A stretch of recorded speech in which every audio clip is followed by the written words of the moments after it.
The National Environment Management Authority, Nema, is established under the Environmental Management and Coordination Act, MCA of number 8, 1999, as the principal instrument of government for the implementation of all policies relating to the environment.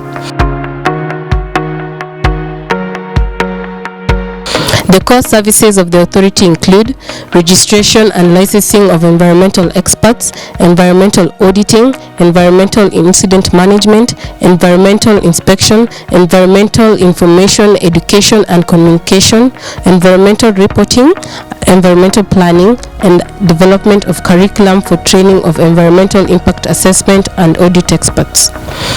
As a coordinator on the environmental matters, Nema enforces 8 gazetted regulations relating to 1. Environmental impact assessment, wetlands management, water quality, noise regulation, air quality, controlled substance, waste management, and biodiversity.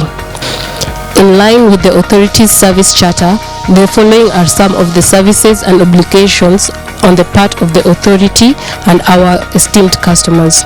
1. Environmental impact assessment, EIA. The regulation focuses on the critical evaluation of the effects of a project on the environment. Environmental auditing. High-risk facilities are obligated by law to submit annual environmental audits to Nema. The report is prepared by a licensed environmental expert only. The customer is required to 1. Timely submit annual environmental audit reports, provide accurate information. There are no charges for the process. Number 3, strategic environmental and social impact assessment. This report focuses on evaluating the environmental implications of a proposed policy, plan or program, and provides means for looking at cumulative effects and appropriately address them at the earliest stage of decision making along the economic and social impacts. Nema issues approvals with the conditions to the policies, plans, and programs. The customer is required to submit relevant documents, engage the public in reviewing and validation of CESA report, submit 5 hard copies and 1 soft copy, provide accurate information. Number 4, Summary Project Report, SPR. This involves a low or medium risk project. The report submitted to Nema highlights the impacts of the project. The customers are required to submit a duly filled report submission form, submit 3 copies of the report and 3 soft copies. On submission, the customer is issued with an SPR reference number. Number 5, conservation of biological diversity and resources, access to genetic resources and benefit sharing. Nema issues permits for access of genetic resources. Individual applicant fee is 20,000 Kenya shillings and renewal is 10,000. Corporate applicant's fee is 50,000 Kenya shillings and renewal is 25,000 Kenya shillings. Customers are required to provide relevant documents.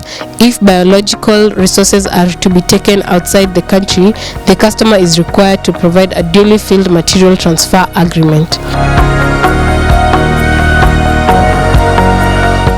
Number 6, water quality effluent discharge license. This involves a license to discharge treated waste into the environment. Applications are done through Nema County offices. The customer is required to provide site layout and analysis from a Nema accredited designated lab. The license to discharge into the environment costs 5,000 Kenya shillings.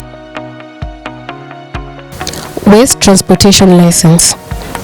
Although waste management is a devolved function, Nema is responsible for licensing its transportation. On application, customers are required to provide relevant documents and provide information on the area of operation. Waste disposal license number 8. This involves licensing of incinerators, landfills, and controlled dump sites. Application fee is 3,000 Kenya shillings and the annual fee is 75,000 Kenya shillings. The customer is required to provide accurate information. Decision is made within 30 days. 9. Export transit permit. Nema issues permits for transit or export for transit of waste through the country.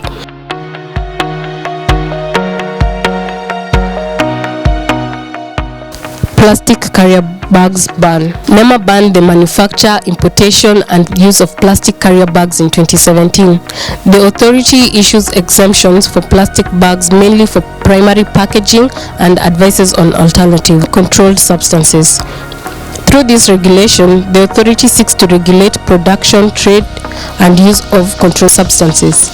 This aims at eliminating substances that lead to depletion of the ozone layer.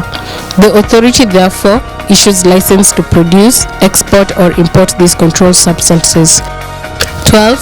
Air quality, noise, and excessive vibrations.